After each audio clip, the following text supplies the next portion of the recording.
উপন্যাস তুই আমার 7 মিনিট পর্ব 10। বাজারে একটা চায়ের টং এর সামনে অপূর্ব আর অবিকে দেখতে পায় আরিয়ান। এগিয়ে গিয়ে অপূর্বকে পেছন থেকে একটা কিক মারে। অপূর্ব পড়তে পড়তেও বেঁচে যায়। তার ডাক্তারদের চায়ের দোকানে কী কাজ? চায়ের চিকিৎসার জন্য এসেছি, খেয়ে টেস্ট করছি রোগটা বড় নাকি মাঝারি। পাশ থেকে অবি বলে, তাহলে তো সরকারকে খবরটা জানানো উচিত। যাদের পেছনে এত টাকা ঢালছে তারা কিনা মানুষ বাদ দিয়ে চায়ের চিকিৎসা করছে। শালা তুই ভাগ এখান থেকে। বললাম 1 কাপ চা খাওয়া, সেটা খাওয়াবে না, আবার বড় বড় কথা। অপূর্ব কথা শেষ করে আরিয়ানের দিকে তাকিয়ে বলে, আরিয়ান দোস্ত, 1 কাপ চা খাওয়া তো। তোর টাকা কি ফ্রিজে ঢুকিয়ে রাখবি নাকি? নিজে কিনে খেতে পারিস না? দোস্ত, তুই যে এত কিপটা হয়েছিস, বিদেশে গিয়ে তা জানলে ভাবিকে আগেই গায়েব করে রাখতাম। এত কথা বাদ, আগে চা খাওয়া। রে, এখানে দুইটা টাকার কুমির থাকতে আমি নাকি চা খাওয়াবো? অসম্ভব।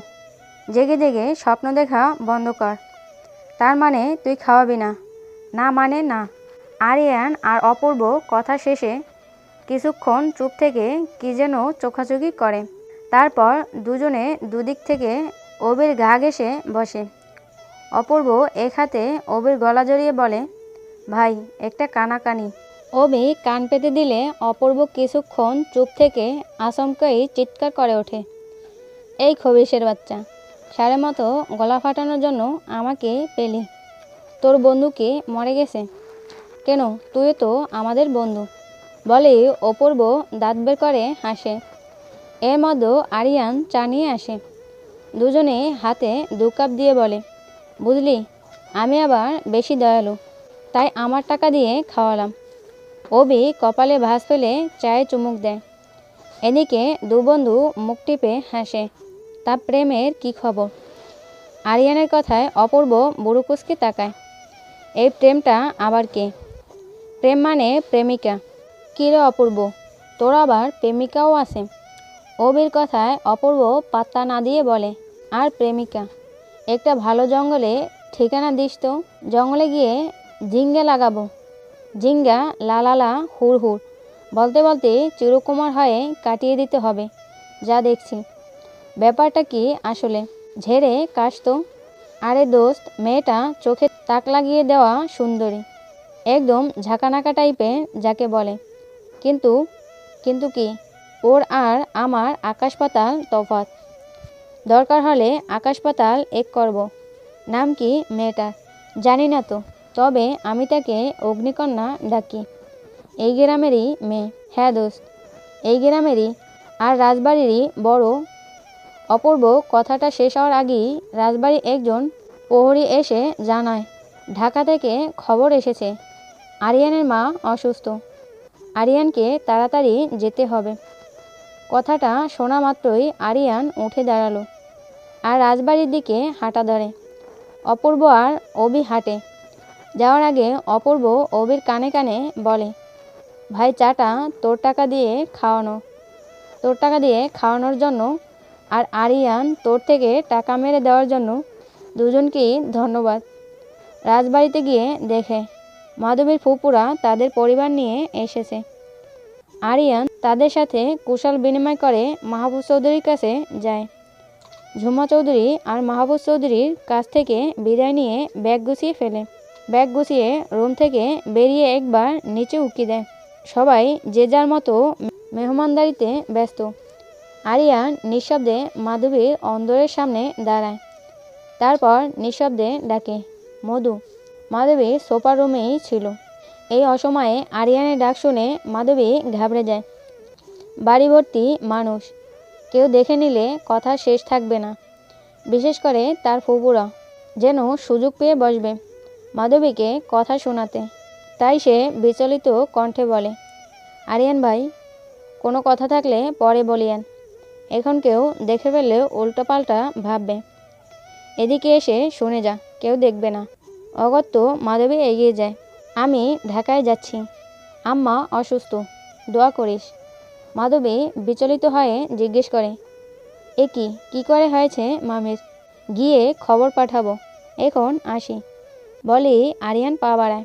আরিয়ান পা বাড়াতেই মাধবী দরজা খুলে উকি দেয়। আজ ওর লোকটা কালো কাবলি পাঞ্জাবি পরেছে।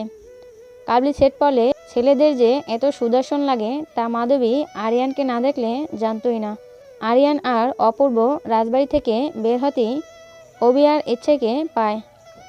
ইচ্ছে আরিয়ানকে দেখে দৌড়ে এসে দাঁড়াতে যাবে, তার আগেই আরিয়ান অপূর্বকে হেসকে টান দিয়ে তার সামনে দাঁড় করায়। নিজে 2 পা পিছিয়ে যায়। ইচ্ছে দৌড়ে আসতে গিয়ে হোঁচট খেয়ে অপূর্ব ওপর পড়তে নিলে অপূর্বও সরে যায়। ব্যাস হয়ে গেল। মেয়েটা ধপাস করে পরে হাত পা ছিলে যা তা অবস্থা। এই আরিয়ান, তোমার কি একটুও মায়াদয় নেই? দেখছো পড়ে গেছি, কই একটু তোলার চেষ্টা করবে, তা না করে ওদিকে তাকিয়ে আছো। আরে মেয়ে, আগে জামা ঠিক কর, আজ তোর রক্ষা নেই। অবির কথায় ইচ্ছে জামার দিকে তাকায়। জামাটা হালকা উপরে উঠে গেছে, তাতেই এত ঢং। সাধু পুরুষ। ইচ্ছে মুখ ভেংসায়। এই ছেলে এত ঢং যে কোথায় রাখে আল্লাহই জানে। দুনিয়াতে এত ফর্সা সুন্দর সুন্দর ছেলে থাকতে কোন ভুলে না জানি এই শ্যামলা ছেলেকে ভালোবাসতে গিয়েছিলাম। উফ। ইচ্ছে জামা ঠিক করে উঠে বসে। এবার একটু ওঠাতে তো পারো আমাকে।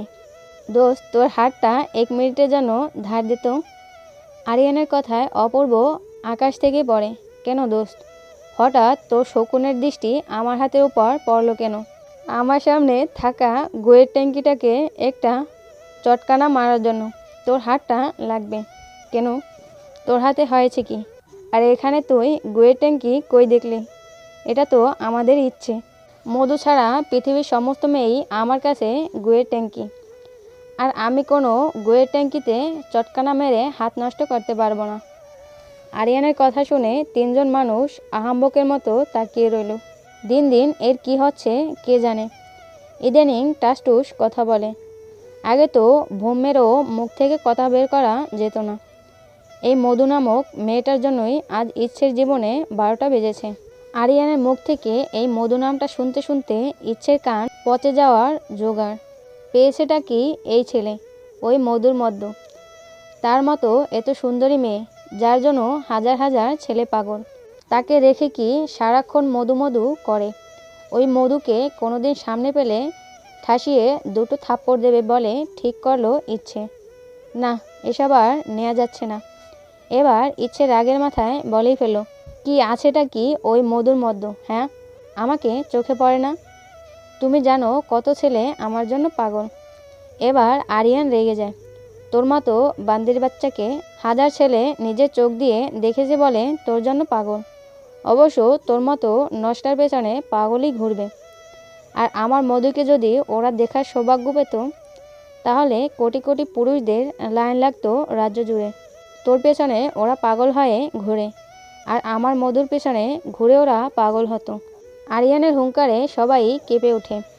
আরিয়ান আবার বলে ওঠে, আর তোর ওই নোংরা মুখ দিয়ে দ্বিতীয়বার আমার মধুর নাম নিয়েছিস তো তোর ওই মুখ কুত্তাকে খাওয়াবো, বান্দির বাচ্চা। মধুর মাঝে যা আছে তা দুনিয়ার কোনো মেয়ের মাঝে কখনোই হতে পারে না। তুই ওর পায়ের জুতারও যোগ্য না। ইচ্ছের শরীর অবশ হয়ে পড়ে। দুর্বল শরীরটা নিয়ে কোনো মতে উঠে দাঁড়ায়। পা জোড়া মৃদু কাঁপছে। বহু কষ্টে বলে, তোমার মধুর ভাগ্য কি অনেক ভাগ্যবতী। মধুর মতো ভাগ্য পেতে হলে তোর আরও 17 বার জন্ম নিতে হবে পৃথিবীতে। তবে সব দিক দিয়ে ভাগ্যবতী থাকলেও কারণটা আমি থাকবো না। শেষের কথাটা আরিয়ান নির্দিষ্ট কণ্ঠে বলে, দরকার পড়লে আরও 50 বার জন্ম নেব, যদি তোমাকে 1 সেকেন্ডের জন্য নিজের দাবি করতে পারি। আমি একমাত্র আমার মধুর। আমাকে তুই কল্পনাতে আনলেও তোর কলিজা বের করে আনবো। বলেই আরিয়ান অপূর্বের হাত ধরে সেখান থেকে প্রস্থান করে। ইচ্ছে চোখ থেকে টুপ করে 1 ফোঁটা পানি গড়িয়ে পড়ে। ভালোবাসা যখন শাস্তি হয়ে দাঁড়ায়, তখন অপূর্ণতাতেও প্রশান্তি খুঁজতে হয়। ইচ্ছের মতো মেয়ের চোখে জল দেখে অবির মায়া হয়। কেন যে শেষে আরিয়ানটাকেই ভালোবাসতে গিয়েছিল, সেই ইচ্ছেকে বোঝানোর চেষ্টা করে। মেনে নে ইচ্ছু, তুই দেখ, যখন থেকে আরিয়ানের সাথে বন্ধুত্ব, তখন থেকেই ওর মুখ থেকে মধু নামটা শুনছি। অনেক বছর ধরে আরিয়ান মধু নামক মেয়েটাকে ভালোবাসে। মেয়েটার ব্যাপারে সবসময় সিরিয়াস থাকে। দেখ, তোকে কিন্তু এখনও বন্ধু মানে না। আরিয়ান চায় ওর জীবনে মধু ছাড়া অন্য কোনো মেয়ে থাকুক, সেটা বন্ধু হিসেবে হোক বা আর যেভাবেই হোক। ইচ্ছে শুনল কি না কে জানে। সে আর 1 মিনিটও দাঁড়ালো না, সোজা অতিথি মহলের দিকে হাঁটা ধরল। তার পেছন পেছন অবিও গেল। হায় রে ভালোবাসা! সন্ধ্যায় বাড়িতে কোনো পুরুষ না থাকায় মাধবী নিচে আসে। তেহবিনকে কোলে নিয়ে ইরিসের পাশে বসে। সে বসতেই শুরু হলো তার ফুপুর ভাষণ। তার কত মেয়েটাকে বসিয়ে রাখবে। বেশি বয়স হয়ে গেল, যখন দেখবে বাচ্চা হবে না, তখন আর রূপ দিয়েও কাজ হবে না।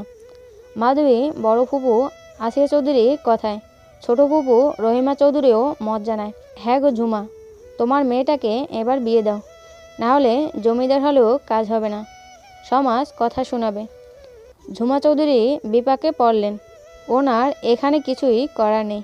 মাধবীর ব্যাপারে কথা বলার অনুমতি মাহবুব চৌধুরী ওনাকে দেননি। তিনি মাধবীর দিকে তাকালেন। এই বজ্জাত তো চুপ থাকার কথা না, উল্টাপাল্টা কিছু না কিছু বলবেই। ঝুমা চৌধুরী ভাবনা থেকে সত্যি করে দিয়ে মাধবী মুখ খুলল। তা আসিয়া ফুপু, মীরা আপুকে তো 15 বছর বয়সে বিয়ে দিয়েছিলে। এখন আপুর বয়স 24-এর কাছাকাছি। তো এখনও তোমার মেয়ের কাছ থেকে সুখবর তো পাওয়া গেল না। তারপর রহিমা চৌধুরীর দিকে ফিরে বললেন, ফুপু, আশা আপাকে তো 14 বছরে বিয়ে করিয়ে 16 বছরে দ্বিতীয় বিয়ে দিয়ে একদম ছাড়াছাড়ি করিয়ে এখন নিজেই মেয়ে নিয়ে সংসার করা লাগছে। ইস, চু ঠেস! মাধবী ঠেস দেওয়া খাপ ছাড়া কথা শুনে দুজনে কেউই কথা বাড়ানোর সাহস পেল না। এই মেয়ের স্থান কাল যাচাই না করেই উচিত কথা বলে দেয়। বেয়াদব কোথাকার! কথাগুলো আসিয়া চৌধুরী মনে মনে বলে, প্রসঙ্গ পাল্টায়। কথার এক পর্যায়ে খবর আসে বাড়ির পুরুষরা বাড়িতে আসছে, তাই মাধবী উপরে চলে যায়। সবাই আসলে মাধবী ব্যতীত সকলে আড্ডায় মত্ত হয়। এর মাঝেই আসিয়া চৌধুরী কয়েকবার মাধবীর বিয়ের কথা তুললে মাহবুব চৌধুরীর কাছ থেকে কড়া ধমক খায়। সব কিছু ঠিক থাকলেও সুলতান চৌধুরীর ভেতরে সকালের ব্যাপারটা নিয়ে নীরব ক্ষোভ থেকেই যায়। তবুও তিনি ভেতরেরটা ভেতরে রেখে হাসি মুখে গল্পে সামিল হয়। কিন্তু হঠাৎই এই সুন্দর সময়টার মাঝেই শোনা গেল প্রধান ফটকে হট্টগোল। মাহবুব চৌধুরী প্রথমে পাত্তা না দিলেও পরে যখন আওয়াজ তীব্র থেকে তীব্র হয়, তখন তিনি বাইরে বের হন। ওনার সাথে সবাই অন্দরমহল থেকে বেরিয়ে আসে। প্রধান ফটকের সামনে যেতেই সবাই থমকে যায়। মাধবী নিজের অন্দরে বেলকনি থেকে দেখতে পায় বিশাল বড় এক বাহিনী হাতে নিয়ে ফটক ভাঙার চেষ্টা করছে।